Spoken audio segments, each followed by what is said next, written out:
At 11:40 p.m. on April 14, 1912, Lookout Frederick Fleet rang the warning bell in the crow's nest of the RMS Titanic 3 times. Then he grabbed the telephone to the bridge.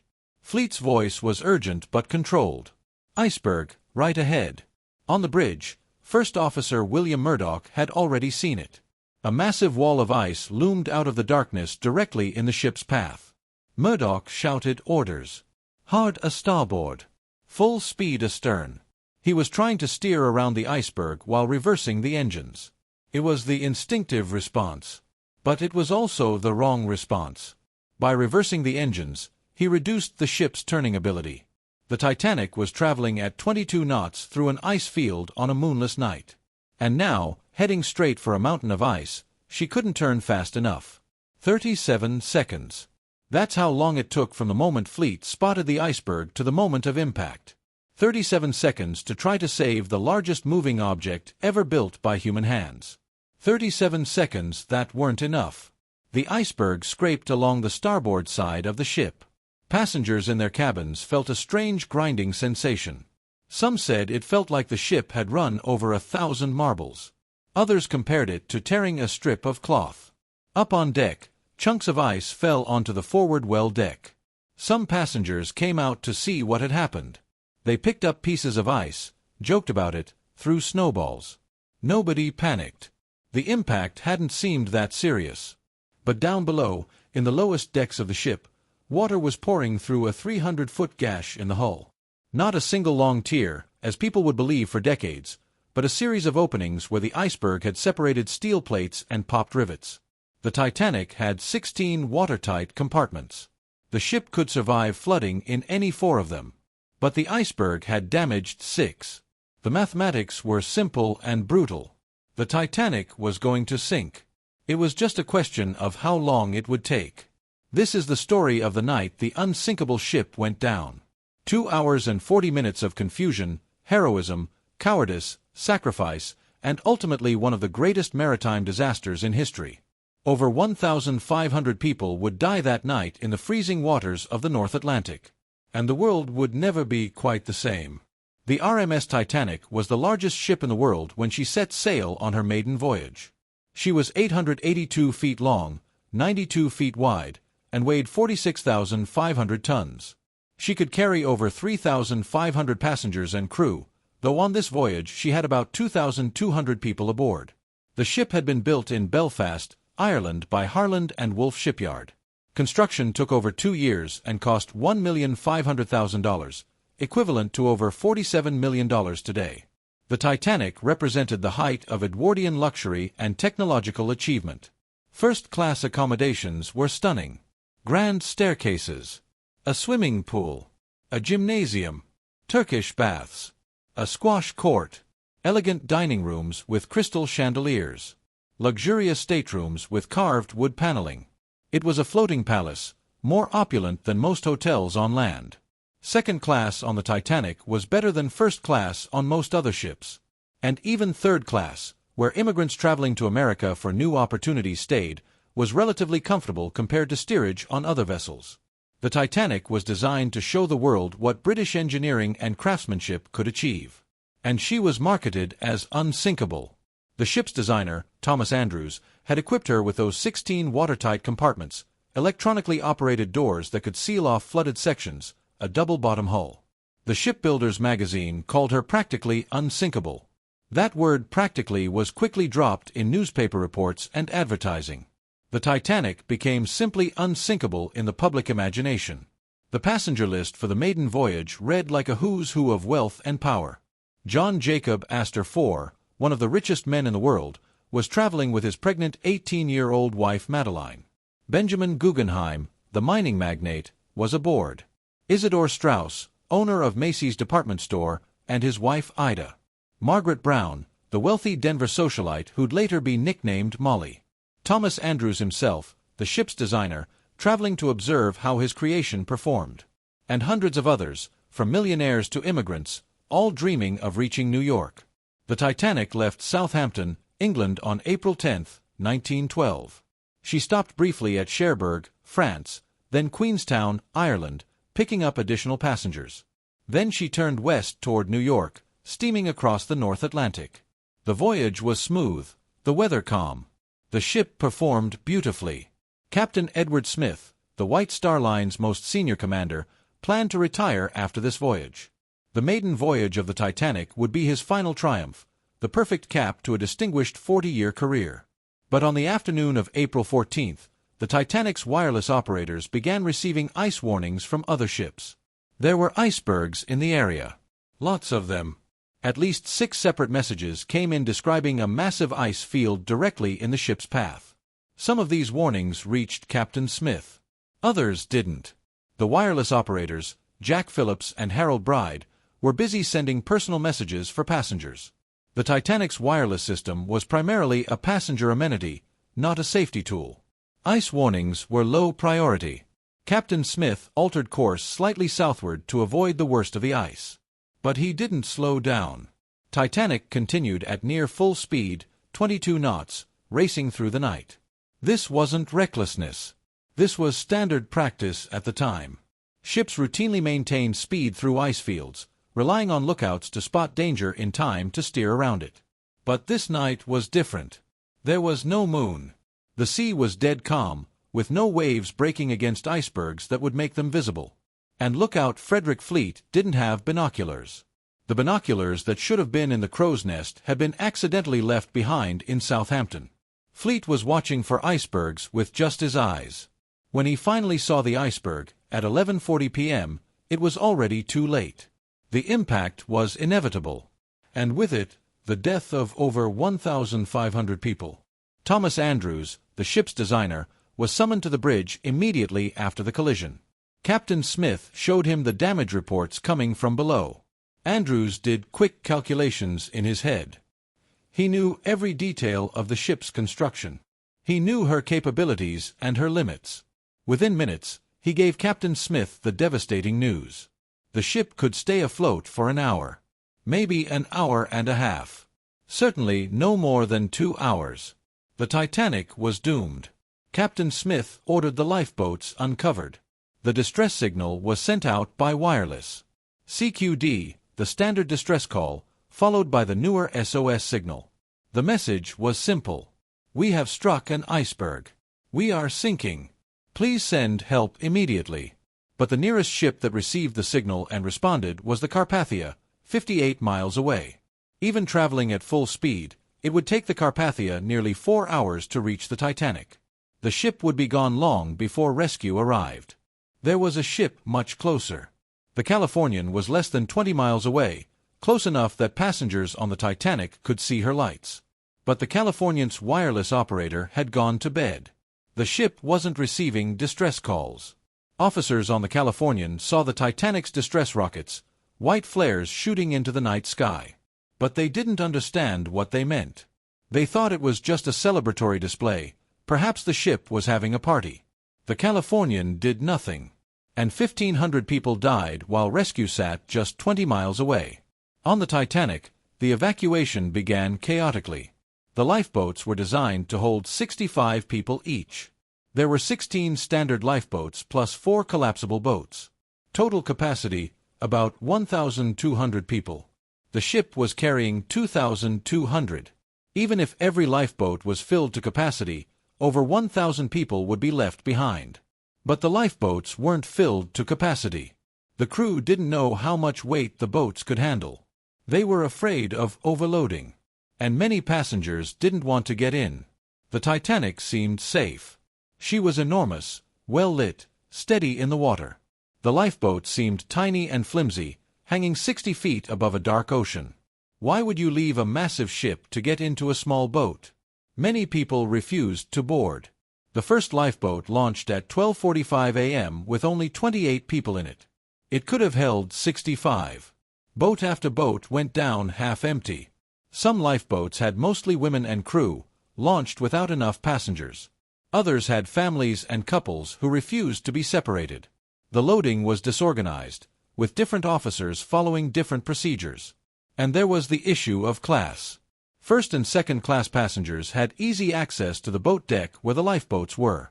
Third class passengers, many of them poor immigrants, were deep in the ship. The gates separating third class from the upper decks were locked, not out of cruelty but because of U.S. immigration law that required third class to be kept separate to prevent the spread of disease. But when the ship was sinking, those locked gates became death traps. Some third-class passengers fought their way through. They broke down gates, pushed past crew members, climbed walls and barriers. Others were stopped by crew who insisted they wait their turn, that women and children were being loaded first. By the time many third-class passengers reached the boat deck, the lifeboats were gone. The Titanic sank slowly at first, the bow dipping lower, water creeping up the forward decks. At 12:45 a.m., when the first lifeboat launched, many passengers still didn't believe the ship would sink. By 1:30 a.m., it was obvious. The bow was underwater. The ship was tilting at an angle. Deck chairs and equipment were sliding forward. People were getting desperate. The band kept playing. This detail has become one of the most famous elements of the Titanic story. Led by bandmaster Wallace Hartley, 8 musicians stood on deck and played music to keep passengers calm. They played ragtime and waltzes at first. As the situation worsened, they reportedly played hymns. Survivors remembered hearing "Nearer, My God, to Thee" as the ship went down. Whether they actually played that specific hymn is debated, but they certainly played until the very end. All 8 musicians died. At 2:05 a.m., the last lifeboat was launched. Over 1,500 people were still aboard the Titanic. They crowded onto the stern, which was rising higher out of the water as the bow sank. Captain Smith released the crew from duty. "Every man for himself," he said. He was last seen on the bridge. He went down with his ship.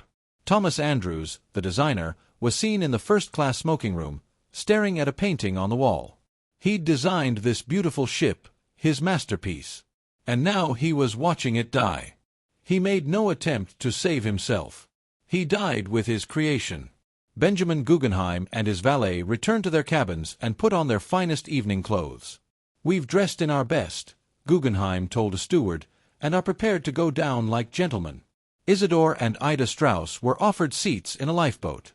Isidore refused, saying he wouldn't take a seat while women and children remained on board. Ida refused to leave without him. They were last seen sitting together on deck chairs, holding hands. They died together. John Jacob Astor helped his pregnant wife Madeline into a lifeboat. He asked if he could join her, given her condition. The officer said no, women and children only. Astor stepped back without argument. He was last seen smoking a cigarette on deck. His body was recovered weeks later. Madeline survived and gave birth to their son 4 months after the disaster. At 2:17 a.m., the lights on the Titanic flickered and went out. The ship's electrical system had finally failed. In the darkness, 1,500 people waited to die. At 2:18 a.m., there was a tremendous roar.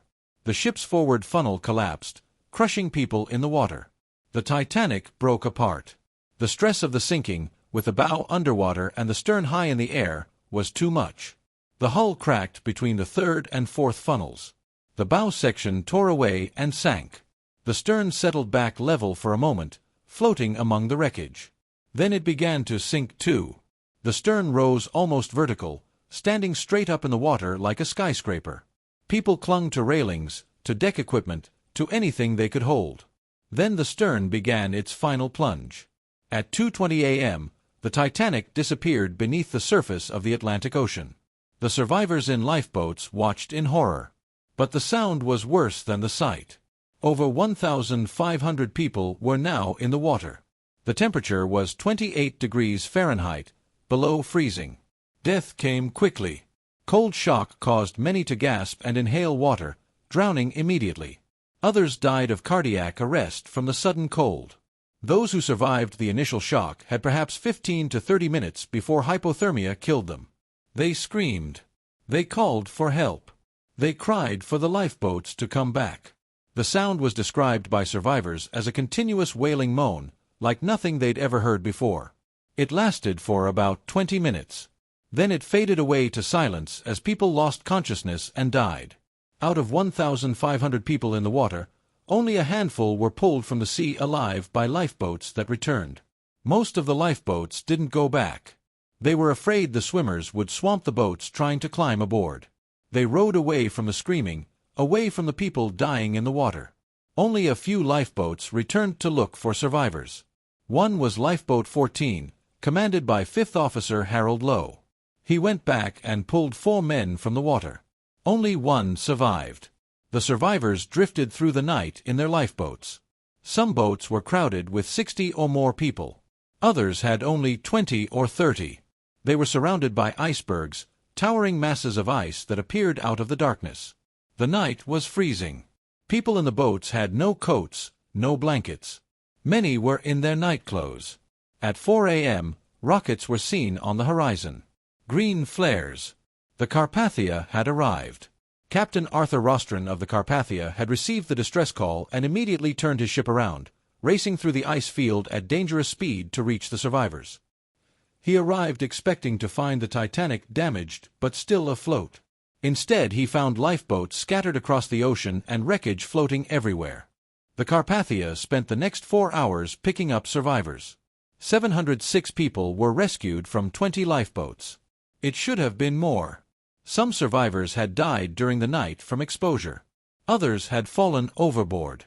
But 706 people owed their lives to Captain Rostron and the Carpathia. The survivors were traumatized, in shock, grieving. Many had lost family members. Children had lost parents. Wives had lost husbands. The Carpathia's passengers gave up their cabins, their clothes, their food to help the survivors. Medical staff treated injuries and hypothermia. Religious services were held for the dead. The Carpathia turned around and headed for New York. For 3 days, the world waited for news. Initial reports were confused. Some newspapers reported that everyone had been saved, that the Titanic was being towed to port. But as the truth emerged, the scope of the disaster became clear. Over 1,500 dead. The greatest maritime disaster in peacetime history. When the Carpathia arrived in New York on April 18, 40,000 people were waiting at the pier. The survivors came off the ship to a mob of reporters, photographers, family members searching for loved ones. Some found joyful reunions. Others learned the worst. Margaret Brown, who'd taken charge in her lifeboat and helped row to safety, became a celebrity. The press dubbed her the Unsinkable Molly Brown. She spent years fundraising for survivors and crew members who'd lost everything. Harold Bride, one of the wireless operators who'd stayed at his post sending distress signals until water flooded the wireless room, came off the Carpathia with frostbitten feet.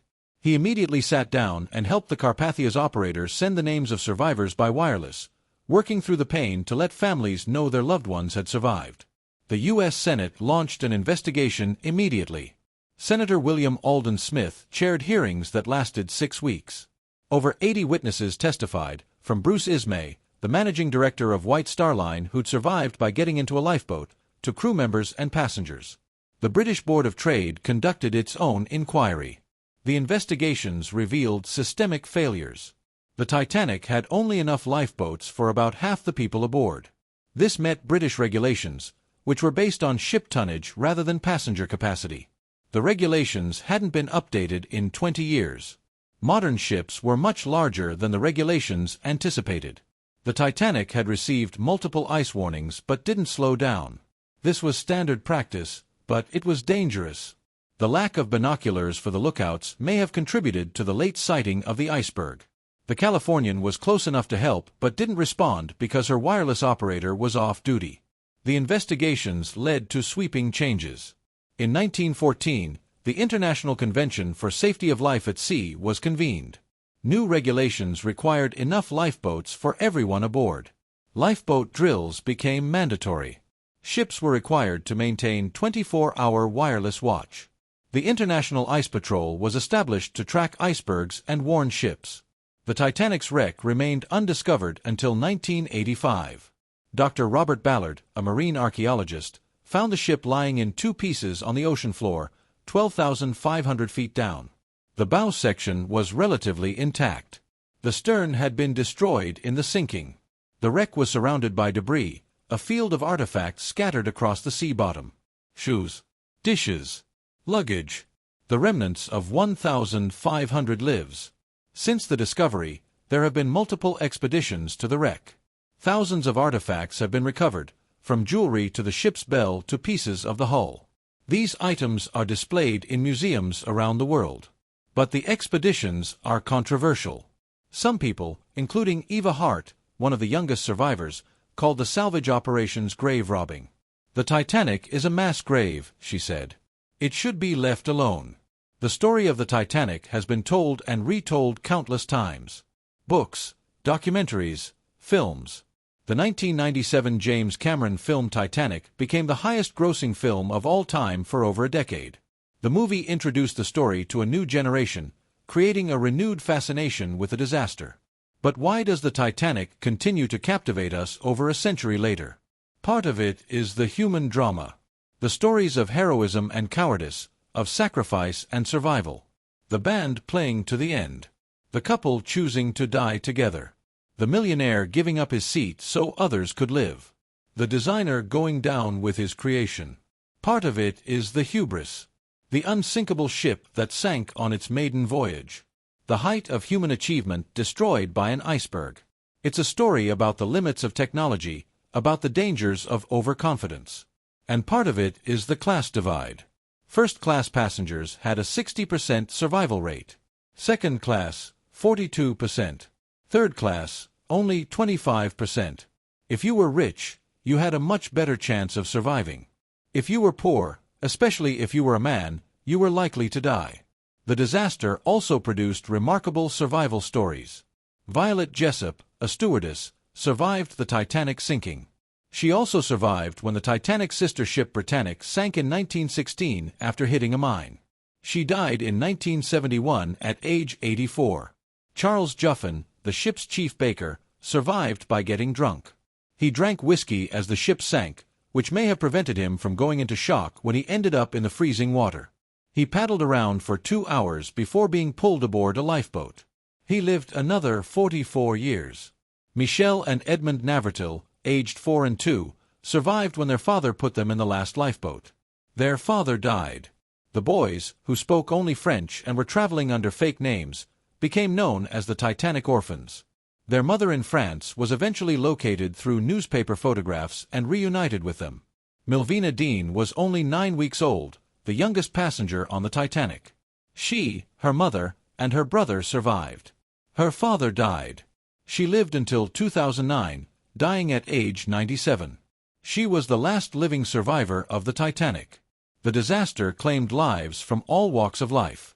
Millionaires died alongside coal trimmers. Women and children survived at higher rates because of the Women and Children First Protocol, though this wasn't uniformly enforced.